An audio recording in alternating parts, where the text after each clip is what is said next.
बीती रात अपने बुंदेलखंड में भयंकर आंधी चली। हमीरपुर में निर्माणाधीन पुल को स्लैब गिर गया और 6 मजदूरन की मौत हो गई। यह खबर कोनू न कोनू माध्यम से आप तक पहुंच गई हुई है, लेकिन का सच्चाई भी आप तक पहुंच पाई है? का सही बात आप तक पहुंच पाई है? का कोनू बता रहा है कि जो का है भाव और कैसे भाव? जिम्मेदार तो कह रहे हैं कि आंधी आई, स्लैब गिर गया और मजदूर दबके मर गए। फिर तो जो एक हादसा भाव, लेकिन दिमाग पे थोड़ा सा जोर दे के सोचो कि अगर हादसा भाव तो फिर कार्रवाई का है। कभू आपने NH 34 पे होवे वाली मौतन में थानेदार SP या SDM कलेक्टर पे कार्रवाई देखी है? नहीं देखी ना। कैसे सबको पता कि हादसा कभू भी कोनू के संगे भी हो सकत है। हमीरपुर के निर्माणाधीन पुल के नीचे 6 मजदूरन की दबके मौत हो जावो सिर्फ हादसा नहीं है, बड़ी लापरवाही भी है।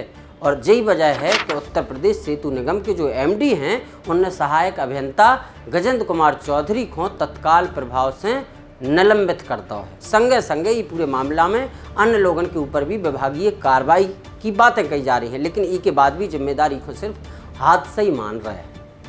हादसा और लापरवाही के ये छोटे से अंतर को समझने के लाने आपको सबसे पहले हमीरपुर के DM साहब को जरूर सुनने चाहिए, जो घटना स्थल पे जाके बयान। कल रात को शाम को एक एडवाइजरी प्रसारित की गई थी IMD द्वारा और प्रशासन द्वारा भी, जिसमें हमीरपुर के लिए तेज आंधी, तूफान और बारिश की संभावना जताई गई थी। इसके लिए हमारे द्वारा सभी जगह अवगत करा दिया गया था, सभी गांव में डुग्गी वगैरह भी पिटवा दी गई थी। परंतु जो सुबह हमें जानकारी मिली, यहाँ पर जो ये सेतु बन रहा था, इसमें कुछ एक सेक्शन गिर गया था रात को तकरीबन 2 से 2:30 बजे के बीच में जो हमें सूचना मिली। इस सेक्शन के ऊपर कुछ कर्मचारी थे, कुछ लेबर थे जो काम कर रहे थे।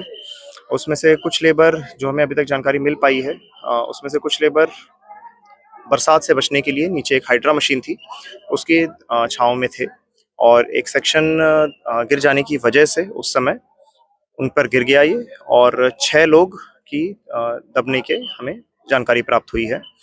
3 लोग उसी जो सेक्शन गिरा था उसी में फंस गए थे बीच में।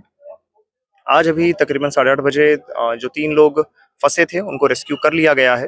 रात को ही SDRF पहुंच गई थी यहाँ पर और पूरी पुलिस बल और प्रशासन भी तैनात था।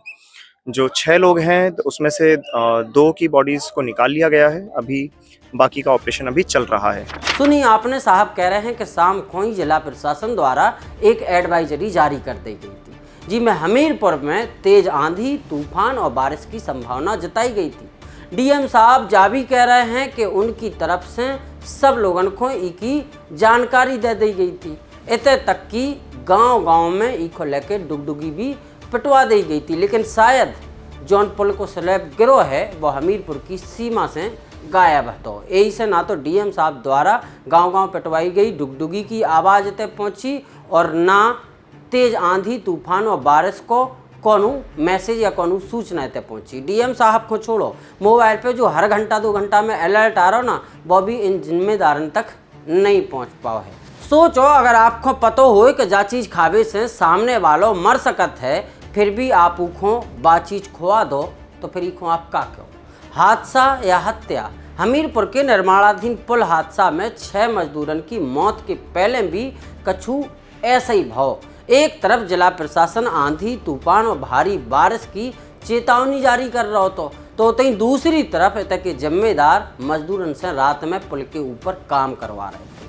जब मीडिया रिपोर्ट आप देखो, घटना के प्रत्यक्षदर्शी जो हैं सुरेश कुमार खुल के बता रहे हैं में कि पुल पे 2 शिफ्टन में काम हो रहा हो। तो जौन वक्त आंधी आई उस समय भी करीब 7 मजदूर पुल पे काम कर रहे थे, उनमें वो भी शामिल है। तो यही बीच हादसा हो गया। फिर अचानक आंधी और बारिश आने के कारण बीच में काम कर रहे थे। कुछ आदमी अपने बचाव के लिए इधर गए, कुछ इधर गए, ताकि इतनी तेज हवा थी कि अगर हम लोग नहीं भाग रहे थे तो हवा में उड़ जाते। कितने लोग दबे हैं इसमें करीब 4 आदमी ऊपर मेरे साथ में थे। कितनी बॉडी अभी तक मिल चुकी है? बॉडी लगभग सबकी मिल चुकी है, लेकिन निकली नहीं है। जी, और भी लोगों की दबे होंगी, आशंका है क्या? आशंका नीचे वालों को नहीं बोल सकता सर, वो भी कितने समय की घटना रही? करीब 12:30 से 1 के आसपास। एक और रिपोर्ट आप देखो, ये हादसा के शिकार भय सभाजीत यादव के चाचा हैं राम बाबू। वे बता रहे हैं कि ठेकेदार रात में ओवर टाइम करा के निर्माण कार्य करवा रहा था।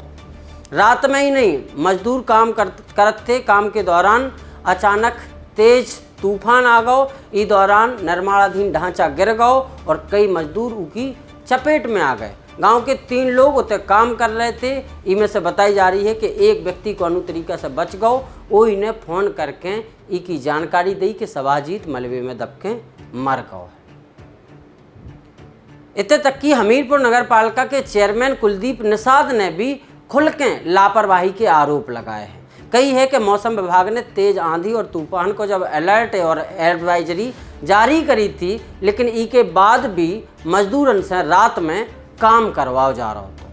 यही से इस मामले में लापरवाही भई है। शुरुआती जांच में जो भी दावा करो जा रहा है कि इनमें ठेकेदार की भूमिका संदिग्ध है, जावी कही कुलदीप निषाद ने। अब आप सोचो, जब जिला प्रशासन ने भारी आंधी तूफान और बारिश को अलर्ट जारी करो तो तब भी मजदूरन से काम कराओ जा रहा हो, तो मजदूर जमीन पे काम कर भी रहे होते तब भी ठीक थी।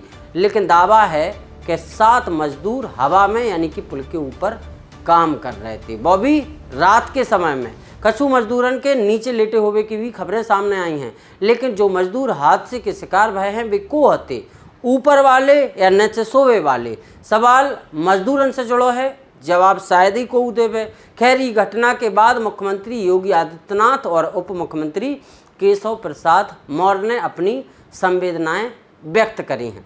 सरकार की तरफ से भी मृतकन के परिजनन को 5-5 लाख रुपया और घायलन के लाने 50-50 हज़ार रुपया की राहत राशि देवे को ऐलान करो गया है। घटना की सूचना पे हमारे जो हमीरपुर से सहयोगी है संदीप द्विवेदी भी पहुंचे थे। वो मौका पे पहुंच के उनने भी घटना की तमाम जानकारी हमसे साझा करी। आप भी संदीप की जा रिपोर्ट सुनो। जनपद में एक बार फिर तूफान का कहर देखने को मिला है और बीती रात भीषण तूफान और बारिश के चलते एक निर्माणाधीन पुल ढह गया है, जिसमें ढहने से 6 लोग मजदूरों की दबकर मौत बताई जा रही है और अन्य शवों की भी तलाश जारी है, चूंकि बताया जा रहा है कि और भी कुछ शव होने की आशंका है।